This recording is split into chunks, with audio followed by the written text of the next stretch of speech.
Welcome to dictation John. Dictation start होगी 5 second बाद।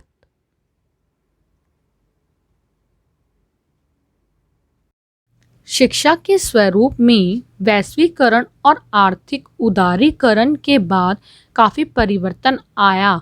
आज शिक्षा का उद्देश्य रोजगार प्राप्त करना मात्र रह गया है। हालांकि मनुष्य यह नहीं चाहता है कि शिक्षा और रोजगार को अलग अलग देखा जाना चाहिए, बल्कि शिक्षा रोजगार से तो जुड़े, किंतु मूल्यों से समझौता करके नहीं। मूल्य रहित व्यक्ति अपने पेशे में भ्रष्ट आचरण को प्रवृत्त करता है। आज डॉक्टर द्वारा मरीज का अंग चोरी कर लेना, शिक्षकों द्वारा बच्चों का किया जाने वाला यौन उत्पीड़न तथा अन्य उसी प्रकार के भ्रष्ट आचरण इस बात के प्रमाण हैं। भारतीय संदर्भ में देखें तो मूल्य रहित शिक्षा व्यवस्था ब्रिटिश औपनिवेशिक शिक्षा पद्धति से उपजी हुई प्रतीत होती है। दरअसल उपनिवेश स्थापित करने का उद्देश्य ही होता है मात्र देश का हित साधना। इसके लिए आवश्यक है कि उपनिवेश के संसाधनों को लूटा जाए। इस लूट तंत्र में भारतीयों को भी सहभागी बनाने के लिए अंग्रेजों ने ऐसे व्यक्तियों की खोज करनी शुरू की जो उनकी बातों का अनुपालना भर करें। अतः ऐसी शिक्षा में मूल्य का होना संभव ही नहीं था। अर्थात औपनिवेशिक काल में सरकार अपने उद्देश्य की पूर्ति के लिए शिक्षा का उपयोग कर रही थी। दुर्भाग्य से स्वतंत्रता के बाद भी इसमें आमूलचूल परिवर्तन नहीं आ पाया। शिक्षा का अर्थ सिर्फ शिक्षा ग्रहण करना ही नहीं, बल्कि हम अपने आसपास से जो सीखते हैं वो भी शिक्षा का एक ही माध्यम है। इसलिए मूल्यों के विकास के लिए आवश्यक है कि सामाजिक परिवेश उचित हो। अन्य कारकों के साथ साथ आर्थिक उपार्जन की अपरिहार्यता भी मूल्य रहित शिक्षा का एक कारण है। महात्मा गांधी का मानना था कि वास्तविक समस्या तो ये है कि लोग जानते ही नहीं हैं कि शिक्षा का वास्तविक अर्थ क्या है। हम शिक्षा का मूल्यांकन उसी रूप में करते हैं जैसे भूमि या फिर शेयर का करते हैं। हम पूरी शिक्षा प्रणाली को इस रूप में देखते हैं कि यह आर्थिक उपार्जन का एक माध्यम हो। अगर यही हमारी सोच बनी रही तो हम शिक्षा का अर्थ कभी नहीं समझ पाएंगे। महात्मा गांधी शिक्षा को एक ऐसे जीवन प्रक्रम के रूप में देखते थे जो सहिष्णुता, सह अस्तित्व, सामाजिक उत्तरदायित्व जैसे मूल्यों का विकास करती हो। पैरा दरअसल मूल्य एक निरंतर सीखी जाने वाली प्रक्रिया है।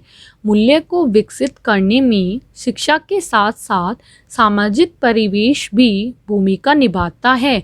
वर्तमान विश्व जो अनेक प्रकार की समस्याओं से जूझ रहा है, उसमें ऐसे शिक्षित व्यक्ति की उपस्थिति जिसके पास सही नज़रिया न हो और भी खतरनाक स्थिति को जन्म देती है। एक व्यक्ति के मस्तिष्क को शिक्षित कर देना किंतु उसके अंदर नैतिक शिक्षा का समावेश न करना समाज के लिए संकट को आमंत्रण देना है। कुछ विद्वान मूल्य रहित शिक्षा के संदर्भ में तर्क देते हैं कि ऐसी शिक्षा मानव नहीं बल्कि रोबोट पैदा करती है। वस्तुतः रोबोट मानव से अधिक कुशल हो सकता है, किंतु वह न्याय, ईमानदारी, दया जैसे मूल्यों से वंचित होता है।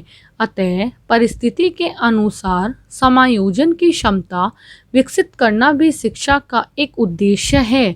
दूसरे शब्दों में कहें तो मूल्य उस गुण का रूप है जो एक शिक्षित मानव और एक प्रशिक्षित मशीन के बीच अंतर पैदा करता है। पैरा शिक्षा में भी इस बात पर ही अधिक जोर होता है कि कैसे लाभ कमाने के नए नए रास्ते खोजे जाएं। इस क्रम में अन्य मूल्य गौण हो जाते हैं। इस प्रकार की शिक्षा ही असमानता को और अधिक बढ़ावा देती है, क्योंकि शिक्षित चतुर व्यक्ति संसाधनों का अपने हित में ही प्रयोग करता है। फिर लिंग भेद से लेकर जाति भेद जैसी तमाम बुराइयां भी मूल्य रहित शिक्षा से प्रोत्साहन पाती हैं। पैरा नेतृत्व में दूसरा जो महत्वपूर्ण गुण होना चाहिए वह है अनुशासन एवं परिश्रम का। किसी संस्था की प्रगति के लिए अनुशासन एवं परिश्रम का महत्वपूर्ण योगदान होता है। अनुशासन के संबंध में एप्पल के संस्थापक स्टीव जॉब्स का उदाहरण बहुत प्रासंगिक होगा। स्टीव जॉब्स अपने अंतर्गत काम करने वाले लोगों को कर्मचारी नहीं मानते थे, बल्कि उन्हें अपना सहयोगी मानते थे।